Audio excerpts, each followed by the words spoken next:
A presidência convida o nobre deputado Nelson Gonçalves para que ocupe a presidência dos trabalhos. Primeiro dou a palavra ao nobre deputado, nosso guru, Luiz Paulo. Vossa Excelência dispõe de 10 minutos. Senhor presidente, senhoras e senhores deputados, eu hoje poderia aqui fazer um longo discurso sobre a decisão da Comissão Especial da Câmara Federal, que corretamente aprovou a admissibilidade da representação que pede o impeachment da presidente da República. Mas esse tema está tão debatido dentro da nossa sociedade e tão polarizado que eu quero me dedicar sobre um tema que me aflige todos os dias e que muitos ainda não têm a percepção da gravidade do problema que nós vivemos. Registrando antes a presença da representação das doulas aqui mais uma vez no plenário, visto que amanhã estará o substitutivo na discussão da reunião da Comissão de Constituição e Justiça, para, em seguida, na semana seguinte, vir para a última votação em plenário. Até pedir à minha assessoria que, terminada aqui a minha fala, eu recebesse uma representação de vocês para falar exatamente sobre o que poderá vir a ser esse substitutivo, que eu ainda não o conheço. Mas, continuando, sobre a gravidade do problema, senhor presidente Nelson Gonçalves, o Brasil hoje não tem governo. O Brasil hoje não tem governo. E o Estado do Rio de Janeiro também não o tem. Essa é a gravidade. O país é uma nau sem rumo e o Rio de Janeiro está, parafraseando o deputado do PSOL, Eliomar Coelho, e o Rio de Janeiro está desbussolado. Todo mundo bate cabeça e ninguém se entende. E a gravidade diz respeito que até 2014 o Estado do Rio de Janeiro, em todos os poderes, vivia com um orçamento na ordem de 80 bilhões de reais. E 2015 e 2016, e acho eu que na próxima década viverá com um orçamento um pouco superior a 60 bilhões de reais. Isso é uma defasagem na ordem dos 18 bilhões, porque o ano passado foi 61,5 bi, deputado Jânio. E este ano vai ter que se lutar muito para chegar a esse patamar. A arrecadação do primeiro trimestre de 2016 foi de 12 bilhões e 600. Uma arrecadação aquém da necessidade. Não é essa a conta que se faz, mas se multiplicar 12,6 por 4, vai dar 50 bilhões. E eu acho que vai passar dos 60. Mas para pegar um avião que voa com 80 bilhões e botar ele no chão para pousar com 60, não é fácil. E não está se dando a devida dedicação a esse assunto. A folha de pagamento prevista para 2016 de ativos é de 23 bi e de nativos e pensionistas é 17 bi. O somatório é 40 bilhões. Se paga hoje 13% de serviço da dívida, de receita corrente líquida.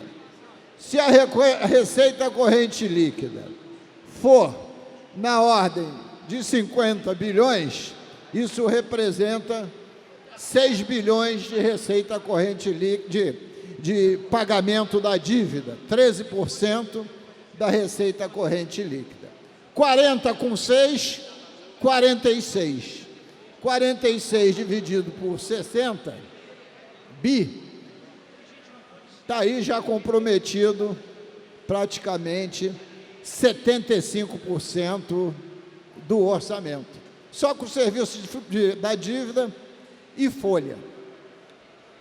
O Estado arrasta, do ano de 2015, de pagamento para fornecedores, uma dívida de 3 bilhões e meio.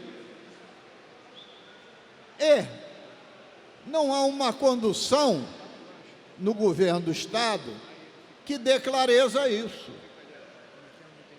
Eu me pergunto, cadê a regulamentação da lei aprovada em dezembro aqui nessa casa, que permite os devedores de IPVA pagarem essas dívidas parceladamente, tirando a multa em mora? Isso poderia botar nos cofres do Estado 500 milhões e dos municípios outros 500. Cadê a regulamentação da lei que aprovamos aqui em dezembro, que parcela as dívidas da taxa de incêndio, que poderia botar também uns 100 milhões no cofre do Estado? Cadê a regulamentação da lei que criou a taxa sobre a produção energética do nosso Estado? Isto é, produção das usinas hidrelétricas, das usinas termoelétricas e das usinas termonucleares. Cadê a regulamentação da lei, que somos também coautores, e com o deputado Paulo Ramos, com o deputado André Ceciliano, que cria a taxa sobre a produção de petróleo e gás? Vossa Excelência pode me dizer que houve uma representação no Supremo, mas o Supremo não decidiu, a lei está em pé. E, além do mais, o parecer da AGU foi um parecer que nos é favorável. Claro que faltam órgãos a falar. Bota a taxa em vigor, regulamento e cobra. Deputado André Ceciliano. Senhor presidente, nobre deputado Nelson Gonçalves, que preside a sessão, deputado Luiz Paulo, a mim me causou agora espécie, porque eu não sabia que não tinha sido regulamentado. Logicamente eu sei da ação, e a ação, como disse Vossa Excelência, a PGR deu favorável, não sei se foram todas as leis. AGU. Perdão, a AGU, favorável à taxa de fiscalização de petróleo, com certeza. São 2 bilhões esse ano, então mais do que 200 milhões por mês, e mais. Estou sabendo agora aqui que, por conta do parcelamento e o não pagamento dos salários dos servidores, também da questão da área da segurança, das próprias universidades e escolas, deputado Luiz, está sendo feito o repasse para convênios com os municípios. Com todo respeito, os municípios precisam fazer obras, é verdade, mas a prioridade, na meu ver, é o pagamento dos salários dos funcionários. Obrigado pela paz, deputado Ceciliano. Continuando, senhor presidente.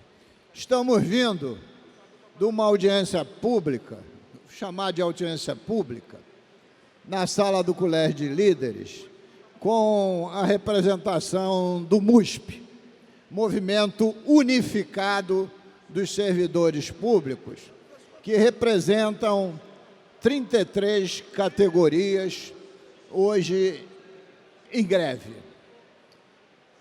E terá outra reunião na próxima terça-feira, às 11 horas da manhã, com o mesmo MUSP.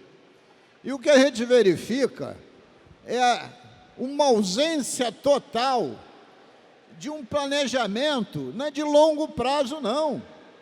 É de médio prazo, em que você tem que focar que a questão central é o pagamento dos salários dos servidores, incluindo os inativos e pensionistas, mas também ter uma equação para o médio prazo, para que a gente não viva a mesma agonia cotidianamente. Estamos tateando no escuro. O Parlamento Fluminense tem o dever de fiscalizar o Poder Executivo. O Poder Executivo está tão desorganizado que não passa, no mínimo, teste de ter algum horizonte no curtíssimo prazo. Volto a dizer, é todo mundo batendo cabeça. Porque se a gente está falando de economia, e economia da indústria petrolífera e da indústria automobilística, ela se esvaiu, ela não vai ser a redenção do país, nem tampouco a redenção do Estado do Rio de Janeiro. Você tem que buscar outras áreas para apostar. Dizia eu ainda há pouco que, por exemplo, a área da cultura, esporte e gastronomia é uma área importante, como é a inovação tecnológica, como são as indústrias que possam produzir para o nosso comércio local, para a gente não ficar comprando de outras unidades da federação. Mas esse é um debate também que, numa ausência mínima de organização, não acontece. Quando você deixa de pagar a folha, deputado Freixo, você esvazia as economias locais, porque se não tem salário, não tem compra no mercado. Se não tem compra no nosso mercado, você também tem menos arrecadação de ICMS. É um ciclo vicioso. A atividade econômica, ela se sustenta quando as pessoas têm renda, quando elas recebem em dia. A equação que está aí colocada interessa só e somente aos bancos, porque vivem dos juros, dos cartões de créditos, que não tem nem juro, tem uma extorsão. Nem agiota, nos tempos que existiam, cobravam juros tão altos como cobram os bancos e os cartões de crédito nesse país. Essa agiotagem é que faz os lucros dos banqueiros a cada trimestre crescerem assustadoramente. E a gente não tem uma equação. Cada dia se vota um projeto do Executivo diferente, mas eles não têm organicidade, eles não se falam. Daí a gente entender a decepção do funcionalismo público porque também a vida das pessoas passou a não ter nenhum planejamento, porque não sabe, não tem nenhum indicativo se que dia recebe, se recebe uma vez, como devia ser, se recebe no dia 5, se é no 10, se é no 14, se parcela, se é por categoria, se é por faixa salarial.